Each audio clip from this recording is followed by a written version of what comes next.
పని మందుడు పందిరేస్తే కుక్క దోకదాకి కూలిపోయిందట. ఇక సేమ్ టు సేమ్ మన రేవంత్ సార్ వారి పనితనం గట్లనే ఉన్నది. ఏదో మార్పుల పాలన తెత్తడని అనుకుంటే ముంచే పాలన తెచ్చే. అయ్యో రేవంత్ సార్ ముచ్చట్నా, మళ్ళా గాయన తెరువుకెందుకు అయినవు, ఆయన గురించి మా అందరికి ఎరికేనాయే, మళ్ళా కొత్తగా చెప్పుడెందుకు అని అనేరు. సారు వారి గురించి మీకు ఎరికే, నాకెరికే, మంత్రుల గిట్ల ఎరికే, ఆఖరికి రేవంత్ సార్ కూడా ఆయన గురించి ఆయనకే ఎరికే కదా అని రైతుల కోసం చూపించకుంటే ఎట్లనోళ్ళా. యూరియా కోసం వాళ్ళు పడుతున్న తండ్లాట చెప్పకుంటే అసలు నేను ఈడ కూర్చొని ధూమ్దా ముచ్చట్లు చెప్పి కూడా వేస్టే. రైతుల కంటే ఏదెక్కువ కాదు నాకు. ఇట్లా దినాం చెప్తుంటే ఒక్కసారి కాకుండా ఇంకొక్కసారన్నా రేవంత్ సారు మనసు కరిగి జ్ఞానం తెచ్చుకొని పాలన మీద పడి ఈ గోసను తీరుస్తాడేమోనని చిన్నపాటి ఆశ. ఇక నాకే కాదు చాలా మంది ఆశ గిట్ల గీదే. అందుకే రైతుల తరపున నేను ఈడ కూర్చొని మాట్లాడుతున్నా. కానీ రోజు రోజుకు యూరియా కష్టాలు పెరుగుతూనే ఉన్నాయి కానీ తగ్గుతలే వల్ల.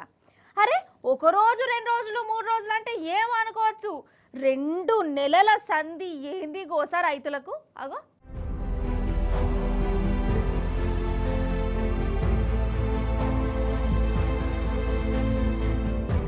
ఆగుర్రి ఇంకొడవలే, ఇటు చూడుర్రి.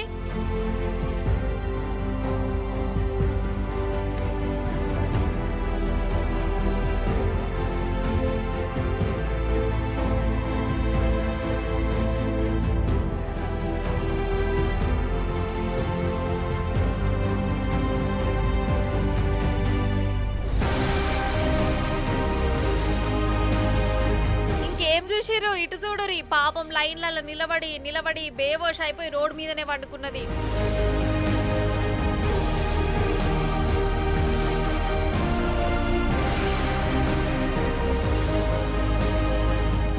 పెద్ద లైన్లు, తొక్కిసలాటలు, పోలీసులతోని లాఠీల దెబ్బలు, ఆఫీసర్లతోని మాటలు పడు, ఒక్క బత్త కోసం ఎగవడు.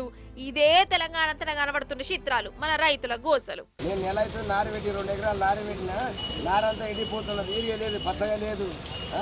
మమ్మల్ని ఎందుకు పెడతారు? పంట పండిస్తారేమో సగం ధర వేసుకుంటారు, పంట పండిస్తామంటే మేము ముందుకు వస్తేనేమో మాకు మందులు ఇస్తలేదు, కడుపుకు తిరిగి లేదు, కంటికి నిద్ర లేదు. ఏం చేసుగా బతకాలి మేము? వారం రోజుల కొద్దిగా సొసైటీకి నౌకరేటు మామూలు తిరుగుతున్నాము, తిరిగి దొరుకుతలేదు. మేము తిరిగి బస్ కిరాయిలు చేస్తున్నాం కానీ మేము ఎంతవరకు ఏరియా జల్లలే చేని ఎర్రగా అయిపోతుంది. వారం రోజులు తిరుగుతుర్రు, యూరియా రావట్లేదు. అధికారులు మా మీద చిరాకొడుతుర్రు. యూరియా అంటే మాకు తెలియదని అంటారు. పై అధికారికి ఫోన్ చేయమంటే, జిల్లాధికారికి చేయమంటే వాళ్ళు చెప్పిర్రు రాదని చెప్పిరని చెప్తుర్రు.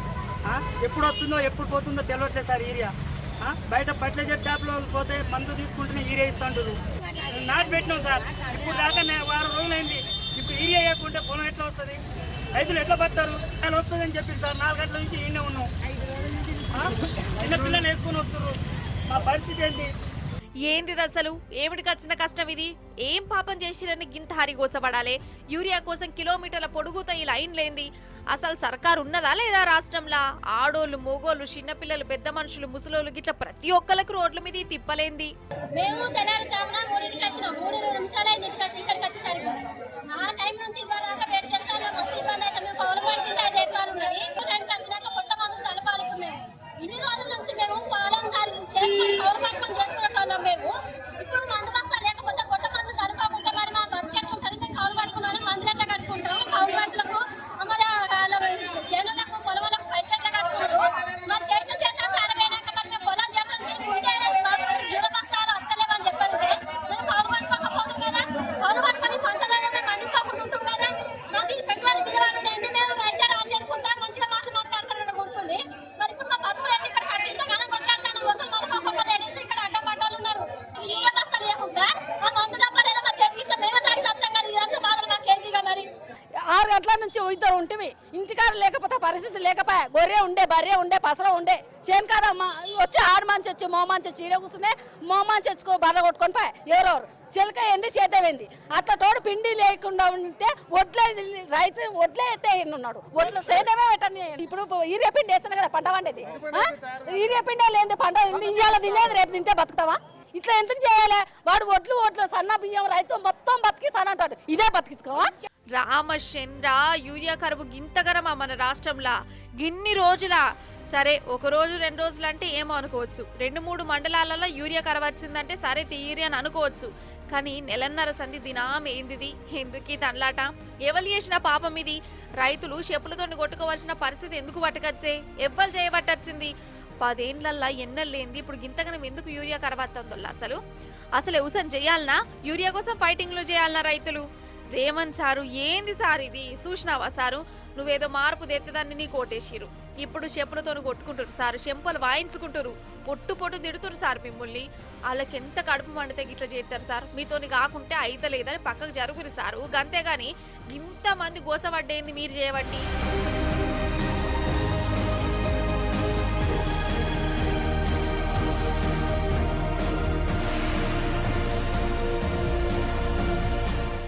ఈ నా భార్యది నాది 2 ఎకరాల 3 ఎకరాలు ఉంది. 3 ఎకరాలు ఉంటే ఒక వచ్చి ఇచ్చిన వాళ్ళకి కూడా మళ్ళీ ఈసారి ఇవ్వని అంటున్నారు. ఇక ఈసారి ఇవ్వని అంటున్నారు. కథ ఇది టపటా అనుకుని టపటా ఏ పాపుతాను సార్ ఇది? వీడొచ్చాడు మొత్తం పాడు చేస్తున్నాడు మమ్మల్ని. ఒక సంచి ఇచ్చాడు మన కొలాపరికి ఎక్కడ మళ్ళీ ఏనా అంటున్నాడు. నాకుండేది 3 ఎకరాల భూమి. నిన్న ఇలా లేదు, ఇలా రానే రాదు అన్నారు. మళ్ళీ ఇప్పుడే అంటున్నారు మన ఇచ్చినోనికి ఇలా ఇయ్యారు. మేడం మాత్రం లేదు, ఫోన్ చేస్తే లేపుతలేదు. వచ్చి ఇవ్వాలి కదా, మా ముందు ఇంకో లోడు గంగారం వెళ్ళింది. మేము మాత్రం ఇప్పుడు ఎండ అవుతుంది, అప్పటి నుండి నిలబడదాం. మాకు తాగడానికి నీరు కూడా లేదు. మేము కళ్ళు తిరిగి కింద పడ్డా కూడా మమ్మల్ని పట్టించుకుంటూ లేరు. మా పరిస్థితి మేము ఇప్పుడు కౌలు పట్టి పొలాలు చేసుకుంటున్నాం. ఇప్పుడు 2వ మందు వేసే టైం అయిపోయింది. మేము గడ్డి మందు కొట్టినాం. ఇప్పుడు పొలాలు అంతా ఖరాబ్ అయినాయి. మా పరిస్థితి ఏంది? మాకు పంట నష్టం ఇస్తుందా గవర్నమెంట్?